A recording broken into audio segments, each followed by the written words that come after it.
নমস্কাৰ বন্ধু বান্ধৱীসকল, স্বাগতম জনাইছো আপোনালোকক আমাৰ ইউটিউব চেনেল CSC সলিউশন। যদিহে আপোনালোকে এতিয়ালৈকে নিজৰ বাৰ্থ চাৰ্টিফিকেট বনোৱা নহয়, 2026 চনত আপোনালোকে কেনেকৈ বাৰ্থ চাৰ্টিফিকেটৰ বাবে আবেদন কৰিব।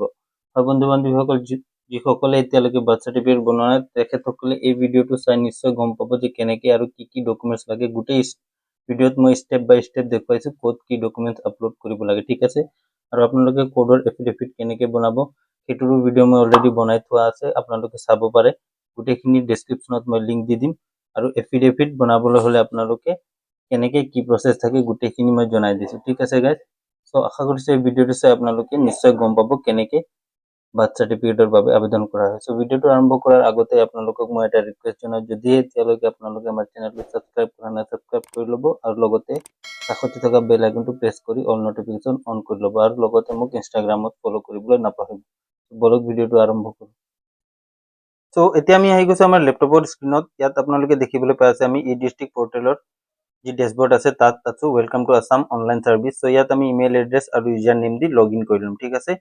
ইয়াত আমি ইউজাৰ নেম আৰু যি স্ক্ৰীণ নেম আছে সেইটো লগ ইন কৰি লওঁ, সেইটো প্ৰদান কৰি লগ ইন কৰাৰ পিছত তেনেকুৱা ধৰণৰ এটা ইণ্টাৰফেচ আপোনালোকে দেখিবলৈ পাব। ইয়াত আপোনালোকে দিলে বাৰ্থ ৰেজিষ্ট্ৰেশ্যন বা দিলে বুলি চাৰ্চ কৰাৰ লগে লগে ড্ৰপডাউনৰ পৰা আপোনালোকে দিলে বাৰ্থ ৰেজিষ্ট্ৰেশ্যনৰ বাবে চিলেক্ট কৰি ল'ব। তাৰপিছত গো ক্লিক কৰিব। গ'ত ক্লিক কৰাৰ পিছত আপোনালোকে আকৌ অনলাইনত ক্লিক কৰিব। অনলাইনত ক্লিক কৰাৰ পিছত আকৌ এবাৰ আপোনালোকে ছাবমিট অনলাইনত ক্লিক কৰিব। এনেকুৱা এটা পপ আপ পেজ ওলাই আহিব, এইটো আপোনালোকে ডাঙৰ কৰি ল'ব। চ' ইয়াতে পাৰ্মিশ্যন ফৰ ডিলে বাৰ্থ ৰেজিষ্ট্ৰেশ্যনৰ বাবে এখন ফৰ্ম খোল খাই আহিছে। এইখন হ'ল মেনুৱেলি আমি ফিল আপ কৰিব লাগিব, আৰু ছেম এনেকুৱা এখন ফৰ্ম যাক নেকি ফিজিকেল ফৰ্ম বুলিও কোৱা হয় বা এপ্লিকেশ্যন ফৰ্ম বুলিও কোৱা হয়, সেইখন আমি হাতেৰে ফিল আপ কৰিও ইয়াত আপলোড কৰিব লাগিব। মষ্ট অফ দ্য কেছত আপোনালোকে আপলোড নকৰে। যিসকলে সেৱা সেতু পৰ্টেলৰ পৰা আপলোড কৰে তেখেতসকলে ফিজিকেল ফৰ্ম বা এপ্লিকেশ্যন ফৰ্মখন ছাবমিট নকৰাৰ বাবে ৰিভাৰ্ট বেক কৰে। চ' সেই ফৰ্মখিনি আপোনালোকে ক'ত পাব, আপোনালোকে গুগলত চাৰ্চ কৰিলে পাই যাব ডিষ্ট্ৰিক্ট এপ্লিকেশ্যন ফৰ্ম, আৰু প্ৰথমতে আপোনালোকে যি লিংক আছে ডাউনলোড এপ্লিকেশ্যন ফৰ্ম, ইয়াৰ লিংক মই ডিছক্ৰিপশ্যনত দি দিম, আপোনালোকে তাৰ পৰা ক্লিক কৰিলেও এই ফৰ্মখিনি ডাউনলোড কৰিব পাৰিব। চ' এনেকৈ ক্লিক কৰাৰ লগে লগে ইয়াত গোটেইখিনি ফৰ্ম ওলাই আহিব। পাৰ্মানেণ্ট ৰেচিডেণ্ট চাৰ্টিফিকেটৰ বাবে, ইনকাম চাৰ্টিফিকেটৰ বাবে, দিলে বাৰ্থ ৰেজিষ্ট্ৰেশ্যন, দিলে ডেথ ৰেজিষ্ট্ৰেশ্যন বা কাষ্ট চাৰ্টিফিকেটৰ বাবেও আপোনালোকে ইয়াত ডাউনলোডত ক্লিক কৰিলে যি ফিজিকেল ফৰ্ম আছে সেইখন আপোনালোকে ডাউনলোড কৰিব পাৰিব। মই আকৌ ডাউনলোড কৰি নেদেখুৱাওঁ ইয়াত, ঠিক আছে। চ' এতিয়া আমি এপ্লাইৰ ছেকশ্যনত আহি যাওঁ। চ' এতিয়া ইয়াত আমি লেংগুৱেজ অফ চাৰ্টিফিকেটত ক্লিক কৰিম। গোটেইখিনি যি মেথড আছে, প্ৰচেছ আছে, সেই গোটেইখিনি একেই আগৰ দৰে আছে। তথাপিও মই আজি এটা আহিছে ডাটা, সেইকাৰণে আপোনালোকে এপ্লাই কৰি আকৌ এবাৰ দেখুৱাই আছোঁ। চ' এপ্লিকেণ্টৰ নেম ইয়াত আমি মিষ্টাৰ, যদি মেল থাকে এপ্লিকেণ্ট তেনেহ'লে মিষ্টাৰ দিব, আৰু যদি ফিমেল থাকে মিছেছ বা মিছ দিব পাৰে। চ' ইয়াত আমি এপ্লিকেণ্টৰ নেম টাইপ কৰি ল'ম। মই ফিজিকেলি কৰি আছোঁ আৰু লাইভ কৰি আছোঁ, যাৰ বাবে মই অকণমান পলমকৈ হ'লেও ভিডিঅ'টো বনাই আছোঁ আৰু লাহে লাহে বনাই আছোঁ, কাৰণ ভুলৰ আশংকা যাতে নাথাকে, নহ'লে মোৰ প্ৰব্লেম হ'ব পাৰে বা এপ্লিকেণ্টৰো প্ৰব্লেম হ'ব পাৰে। গতিকে আপোনালোকে লাহে লাহে চাই থাকিব, আৰু লাষ্টত মই এটা টিপছ দিম, আপোনালোকে সেই টিপছটো যাতে ফ'ল' কৰে at the and of the video'. আপোনালোকে সেইবাবে ভিডিঅ'টো কমপ্লিটলি চাব বুলি মই আশা কৰিছোঁ, ঠিক আছে। ত' এই ডিটেইলছখিনি আমি ফিল কৰি লওঁ। মোবাইল নম্বৰ, তাৰপিছত ৰিলেশ্যনশ্বিপ উইথ নিউ বেবী। ত' ইয়াত যিহেতুকে আমি এপ্লিকেণ্টৰ ছোৱালীৰ বাবে এপ্লাই কৰিছোঁ, গতিকে ডটাৰ হ'ব, আৰু ইয়াত আধাৰ নাম্বাৰত আমি এপ্লিকেণ্টৰ আধাৰ নাম্বাৰ দিম, ঠিক আছে। এইখিনি সৰু সৰু কথা আপোনালোকে মনত ৰাখিব। কিছুমান ক্ষেত্ৰত সুধি থাকে যে আধাৰ কাৰ্ডৰ নাম্বাৰটো আমি কাৰ দিম, এনেকুৱাও কুৱেশ্যনছ আহে। ত' ইয়াত পেন কাৰ্ড আছে যদি পেন কাৰ্ড দিব পাৰে। মেইল আই ডি ইমান অপশ্যনেল নহয় এইবিলাক, গতিকে আপোনালোকে দিবও পাৰে বা নিদিলেও একো নহয়। ত' অপশ্যনেল হয় এইবিলাক। ত' ইয়াত আমি এতিয়া নেক্সট নেম, নৱজাতকৰ নামত আমি যিজন ছোৱালী বা ল'ৰাৰ বাবে দিলে বাৰ্থ ৰেজিষ্ট্ৰেশ্যন এপ্লাই কৰি আছোঁ তাৰ নাম ইয়াত দিব, ঠিক আছে। ত' ইয়াত আমি তাৰ নাম টাইপ কৰি লওঁ। মই এইখিনি হাইড কৰি ৰাখিছোঁ, তাৰ ৰিজন এটাই, নহ'লে ইউটিউবে মোৰ এই ভিডিঅ'টো টেক ডাউন কৰি দিব। Just because of YouTube policy, তেখেতসকলৰ কিবা পলিচি থাকে যে মানুহৰ এড্ৰেছ শ্ব' কৰিলে তেখেতসকলে গোটেইখিনি ভিডিঅ' ডিলিট কৰি দিয়ে, আৰু মনিটাইজেশ্যন নহয় ভিডিঅ'খিনি। চ' ইয়াত এতিয়া আমি ডেট অফ বাৰ্থটো চিলেক্ট কৰি লওঁ, ঠিক আছে। আপোনালোকৰ মেইন কেছ এই ডেট অফ বাৰ্থটো আপোনালোকে ভালকৈ চিলেক্ট কৰিব।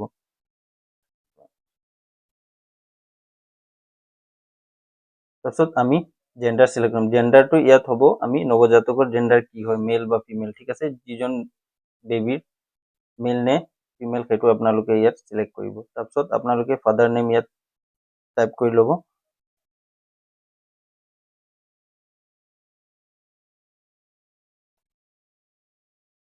তাৰপিছত আপোনালোকে ইয়াত মাদাৰ নেম সিলেক্ট কৰি ল'ব। সিলেক্ট নহয়, একচুৱেলি টাইপ কৰি ল'ব।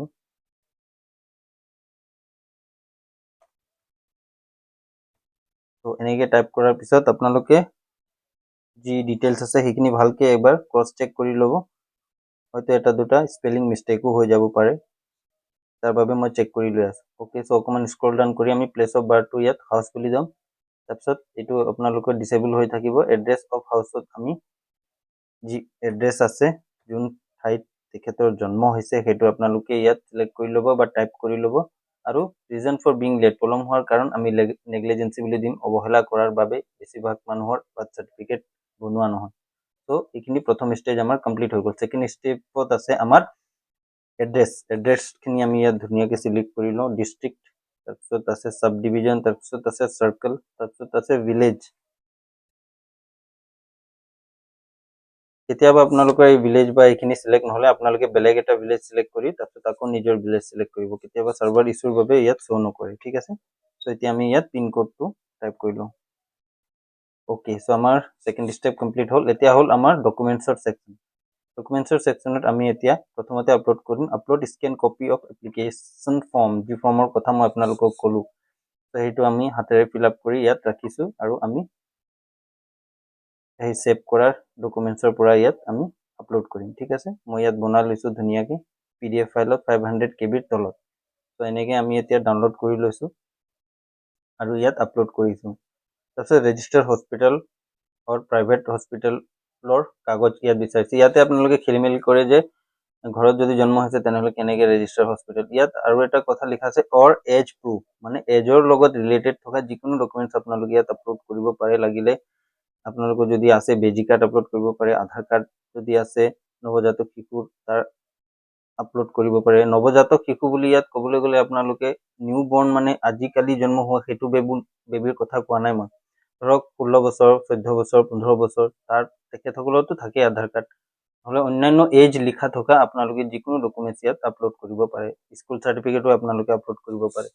ত' ইয়াত আমি আধাৰ কাৰ্ড আপলোড কৰিম, ঠিক আছে। ইয়াত আমি আধাৰ কাৰ্ড আপলোড কৰিলোঁ।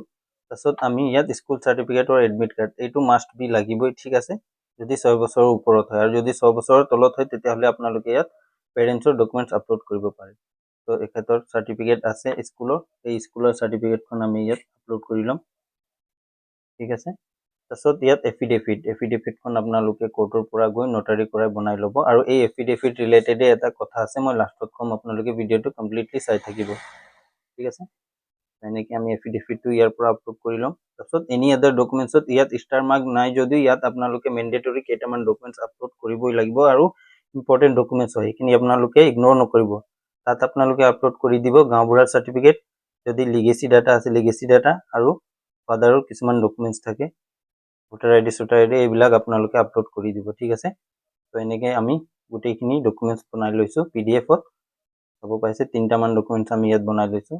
তাৰপিছত এতিয়া আমি number pages to be printed, আমি এটা পেজ প্ৰিণ্ট কৰিবলগীয়া আছে, আৰু স্কেন কিমানখিনি কৰিছে আপোনালোকে সেইখিনি ডিটেইলছ নিজৰ ফালৰ পৰা ভৰাই ল'ব, সেইখিনি আৰু ক'বলৈ মই নাযাওঁ। তো এনেকৈ আপোনালোকে লাষ্ট টাইমত কেপচা ফিল কৰি কেপচা ফিল কৰি আপোনালোকে ছাবমিটত ক্লিক কৰিব। ছাবমিটত ক্লিক কৰাৰ আগতে আপোনালোকে ডিটেইলছবিলাক এবাৰ ভালকৈ চাই ল'ব। মই এবাৰ ডিটেইলছখিনি ভালকৈ চাই ল'ব, ঠিক আছে। মই লাইভ কৰি দেখুৱাই আছোঁ, চ' অকণমান ভুলো হৈ যাব পাৰে, তাৰ বাবে মই অকণমান কচিয়াছ আছোঁ আৰু ভালকৈ চাই লৈ আছোঁ। আপোনালোকে ভিডিঅ'টো কমপ্লিটলি চাই থাকিব, কিবা অসুবিধা থাকিলে আপোনালোকে জনাব পাৰে, ঠিক আছে। অ'কে, চ' ফাইনেলি গোটেইখিনি আমি চেক কৰিলোঁ, ঠিকে আছে। এতিয়া আমি ছাবমিটত ক্লিক কৰোঁ। ছাবমিটত ক্লিক কৰাৰ পিছত আকৌ কনফাৰ্মেশ্যনৰ বাবে সুধিব, আপোনালোকে য়েছত ক্লিক কৰিব। য়েছত ক্লিক কৰাৰ পিছত ইয়াত আপোনালোকৰ পে'মেণ্টৰ গেটৱে কিছুমান ওলাই আহিব, UPI হওক বা নেট বেংকিং হওক বা ক্ৰেডিট কাৰ্ড, ডেবিট কাৰ্ড, এনেকুৱা বিভিন্ন ধৰণৰ পে'মেণ্টৰ গেটৱে ইয়াত ওলাই আহিব। ত' মই ইয়াত পে'মেণ্টটো কৰি লওঁ, ঠিক আছে। আপোনালোকে দেখিবলৈ পাইছে ইয়াত পে'ত ক্লিক কৰিব। পেড ক্লিক কৰাৰ পিছত ক্লিক হিয়াৰ টু পেডত ক্লিক কৰিব, প্ৰচিড টু পেড ক্লিক কৰিব। তাৰপিছত ইয়াত আপোনালোকৰ যি পেমেণ্টৰ অপশ্যন সেইখিনি ওলাই আহিব। আপোনালোক কণ্টেক্ট ৱেইট কৰক, মই আপোনালোকক একনলেজমেণ্ট জেনেৰেট হোৱালৈকে আপোনালোকক দেখুৱাম, ঠিক আছে। এতিয়া ইয়াত আপোনালোকে দেখিবলৈ পাইছে UPI wallet, card, net banking, ত' অল কৰিলে আপোনালোক গুগল পে', ফোনপে দিও ইয়াত পেমেণ্ট কৰিব পাৰিব। চ' আমি UPI ক্লিক কৰিম। UPI ক্লিক কৰাৰ পিছত আপোনালোকে QR কোড স্কেন কৰি ইয়াত পেমেণ্ট কৰিব পাৰিব। চ' আমি ইয়াত QR কোড দি পেমেণ্ট কৰিলোঁ, ঠিক আছে। চ' ইয়াত সময় থাকিব 5 মিনিট সময় থাকে। চ' আপোনালোকে 5 মিনিটৰ ভিতৰত QR কোড স্কেন কৰি পেমেণ্টটো কৰি ল'ব। চ' মই পেমেণ্টটো কৰি লৈ আছোঁ, ঠিক আছে। চ' আমি পেমেণ্টটো কৰি লৈছোঁ। এতিয়া ইয়াত আপোনালোকে চেণ্ড এনিৱেত ক্লিক কৰিব যদি আপোনালোকে গুগল ক্ৰম ইউজ কৰি আছে, আৰু যদি মজিলা ফায়াৰফক্সত ক্লিক কৰি আছে তেনেহ'লে তাত অট'মেটিকলি একনলেজমেণ্ট জেনেৰেট হৈ যায়। চ' এতিয়া আমি চেণ্ড এনিৱেত ক্লিক কৰিম। চেণ্ড এনিৱেত ক্লিক কৰাৰ লগে লগে ইয়াত আপোনালোকে দেখিবলৈ পাব যি একনলেজমেণ্ট আছে সেইটো জেনেৰেট হৈ গৈছে, ঠিক আছে। ত' দেখিবলৈ পাইছে যি একনলেজমেণ্ট ৰিচিপ্ট আছে সেইটো জেনেৰেট হৈ গৈছে, আৰু এইখন আপোনালোকে প্ৰিণ্ট কৰি কাষ্টমাৰক প্ৰদান কৰিব পাৰে, ঠিক আছে গাইজ। ত' এইটোৱে আছিলে আজিৰ ভিডিঅ'। আৰু শেহতীয়াকৈ আপোনালোকক মই এটা টিপছ দিম বুলি কৈছিলোঁ, সেই টিপছটো হৈছে এই এফিডেভিট বনোৱা। যদি একেখন ঘৰৰ দুজনৰ এফিডেভিট বনাব আছে তেনেহ'লে আপোনালোকে এটা ষ্টাম্প পেপাৰ উলিয়াই ল'ব, আৰু যি এফিডেভিটৰ লিখাখিনি থাকে সেইটো আপোনালোকে 2টা পেজত বনাই ল'ব, আৰু একেখন এফিডেভিট দি আপোনালোকৰ কাম হৈ যাব। খালি আপোনালোকৰ যি এপ্লিকেণ্ট আছে সেইটো এজনেই হ'ব লাগিব, এজনৰ নামত হ'ব লাগিব, ঠিক আছে। যেনেকে এজন ফাদাৰে 2টা ল'ৰা বা ছোৱালী বনাবলৈ দিলে, যেনেকে মোক বনাবলৈ দিছে, তেখেতৰ এজন ল'ৰা আৰু এজনী ছোৱালীৰ বনাব দিছিলে। গতিকে মই এখন ষ্টাম্প পেপাৰ উলিয়াইছোঁ, কিন্তু যি এফিডেভিটৰ লিখাখিনি আছে সেইখিনি মই 2টা পেপাৰত উলিয়াই লৈছোঁ, আৰু এখন এফিডেভিট দি মোৰ কাম হৈ গৈছে, ঠিক আছে। চ' এইটোৱে আছিলে সৰু টিপছ, আৰু আশা কৰিছোঁ এই ভিডিঅ'ৰ মাধ্যমেদি আপোনালোকে গম পালে কেনেকৈ বাৰ্থ চাৰ্টিফিকেটৰ বাবে এপ্লাই কৰা হয়, ঠিক আছে গাইজ। চ' আকৌ এবাৰ এনেকুৱা এটা ইনফৰ্মেটিভ ভিডিঅ' লৈ আহিম। আজিৰ বাবে ইমানতে বিদায় মাগিছোঁ। So' bye bye and take care guys, আৰু চেনেলটো ছাবস্ক্ৰাইব কৰিবলৈ নাপাহৰিব। Thank U.